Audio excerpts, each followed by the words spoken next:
Hello and welcome to Church at Home with Rachel for Monday, the 10th of October. It is Thanksgiving Day in Canada. So happy Thanksgiving. My name is Rachel Parker. My pronouns are she, her, and hers. And I am the rector of officially now Dayspring Ministries, the congregations of St. Mary's Edgerton, St. Saviour's in Vermilion, and St. Thomas in Wainwright in the Diocese of Edmonton, in the beautiful province of Alberta, in the Anglican Church of Canada. And I am happy to be with you today. Today I'd like to talk a little bit about giving thanks in difficult times. And the reason I'm sort of doing this today is it's a tough day to give. It's a tough Thanksgiving because things have been kind of rough the last couple of weeks, and we don't yet have any good news, although I'm not going to give up praying and hoping for good news, of course. But the way I'm looking at it is that we have two Thanksgivings here because there's a bunch of people who are part of our little YouTube Church at Home family who are from the United States. And your Thanksgiving is about probably 5 or 6 weeks after ours is. So I'm going to kind of look at this as this is Thanksgiving 1.0, and the American Thanksgiving will be Thanksgiving 2.0 for me. And hopefully by then we'll have some good news or some plan of action or something wonderful. I'm still praying for a full miracle, so something great will happen. So I'm going to look today at both the honesty, an honesty about how things are, how people do things, how do Christians deal with things, and then how we're called to continue to deal with things. So I'm going to start with, I was watching a vlog, I guess, and it was a Christian speaker from the States, and she had a bunch of women, and they were talking about when difficult things happen, and how do we deal with that as Christians? How do we put that through our heads? How do we work it through? And you know what? I probably come across that particular episode several times, but never stopped on it. Of course, the things that attract our attention change when things in our lives change. So I stopped. And one thing they started talking about was that scene in the Bible, in Jesus' life, in Luke chapter 22, when he's in the Garden of Gethsemane. And it says here, let me see if I can find it quickly here. It says, Jesus came and went out, and as was his custom, he went to the Mount of Olives, and the disciples followed him. When he reached the place, he said to them, "Pray that you may not come into the time of trial." Then he withdrew from them about a stone's throw, knelt down and prayed, "Father, if you are willing, remove this cup from me. Yet not my will, but yours be done." Then an angel from heaven appeared to him and gave him strength. In his anguish he prayed more earnestly, and his sweat became like great drops of blood falling down on the ground. When he got up from prayer, he came to his disciples and found them sleeping because of grief. And he said to them, "Why are you sleeping? Get up and pray that you may not come into the time of trial." I don't like proof texting, but occasionally there comes a time when you read something and you stop partly. That's just part of the passage. So I'm doing that right there. By only using that part of the passage to talk about something, I'm not using the full thing. But the person who was speaking, I was watching the video, she stopped when she said, "Pray, get up and pray." She didn't talk about not coming in the time of trial, but she said, "Get up and pray." And I got thinking about how powerful this passage is, especially at Thanksgiving, a time when my husband, Rob, even though he's not feeling well, he's still going to make a turkey, or he is still currently making a turkey and stuffing and all the fixings. And we're having his chaplains over for dinner. His chaplain, one of them, his family is in Vancouver and can't be with him now. And his Roman Catholic chaplain, of course, is a priest, so he's single. And we are also having over a student, a basic training student who isn't able to go home for the long weekend. So he works in the chapel, so he's coming for dinner. So the five of us will have time to gather and just talk. And no matter how awful Rob might feel, or how down I may be, or how concerned these three friends are, every time we sit down at our table together to break bread, laughter ensues. So there will be laughter at our dinner table this night, and lots to give thanks for. But as I think about this, I'm thinking about, Jesus went to a place and he prayed, and he said, first of all, it says, an angel from heaven appeared to him and gave him strength. Jesus himself was the Son of God. You'd think he wouldn't need to have strength. And yet even Jesus needed extra strength. He needed someone to come and strengthen him to get him through this difficult time. And he said, not my will, but yours be done. Jesus didn't want this. He asked God, okay, if it's okay with you, you could take this away. But if this is what must happen, then I accept that it will happen. And then he was given this angel. I think that's important to remember, that the strength came to him after he was able to say to God, I can't do this on my own. If this is what has to happen, I will do it.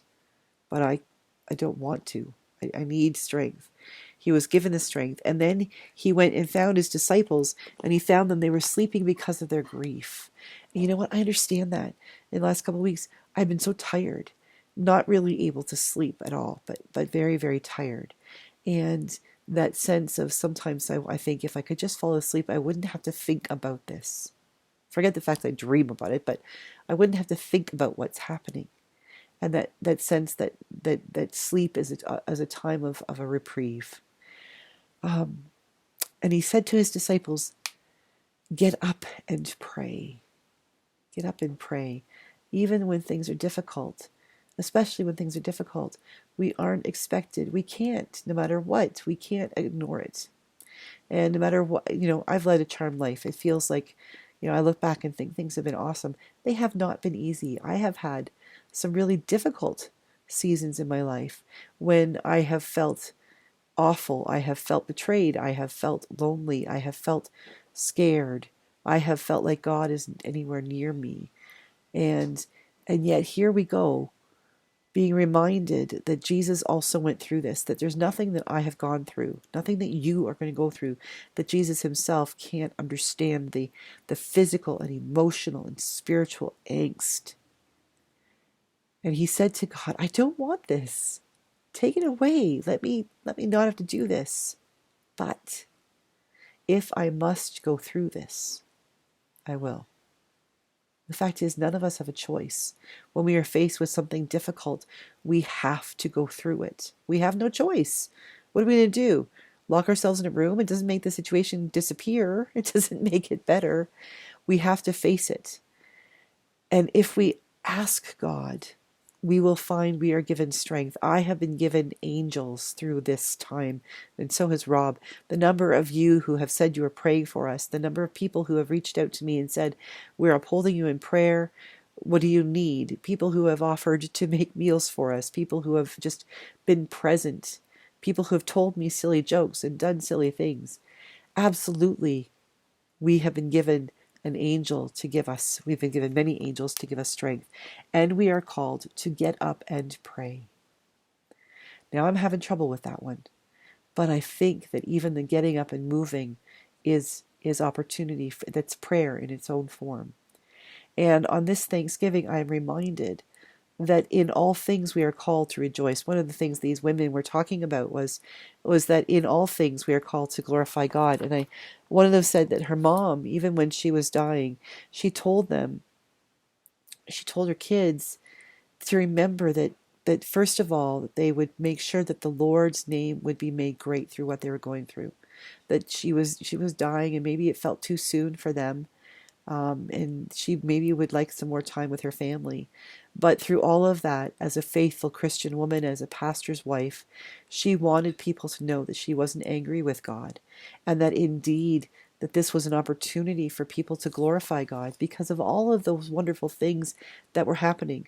Over the last couple of weeks, I've been talking a lot on my Facebook about unexpected graces that have happened, and that's been sometimes a struggle to see them, but it's helping me to recognize that I am not alone in this, that I have all of you, but I also always have God. I have Jesus helping me. And then this past Sunday we had Thanksgiving. Yesterday we had Thanksgiving, and the passage from the New Testament was from Philippians chapter 4, and it says, rejoice in the Lord always. Again I will say rejoice. Let your gentleness be known to everyone. The Lord is near.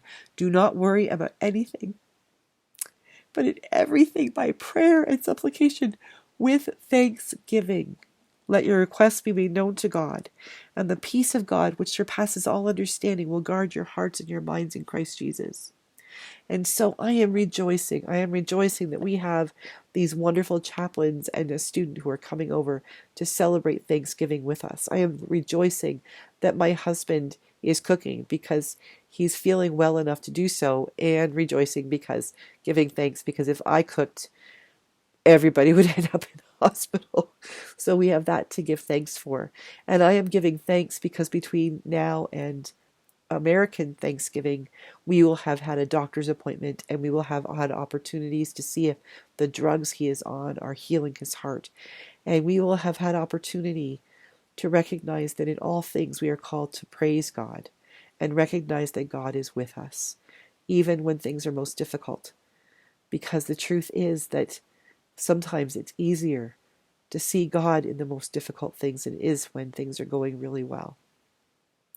I do not believe that God did this to my husband or to our family, but I do believe that whatever the outcome is, God is bringing us through it. And I am still praying for a miracle. I am praying that his heart will be completely healed and that he will be able to continue serving as a chaplain in the Canadian Armed Forces until the last possible moment that they force him to retire in good health. And for that, for the hope of that, I give thanks. For all of you Canadians out there watching, may you have a happy Thanksgiving. Take care of each other, hug your family, tell them you love them. Don't take them for granted.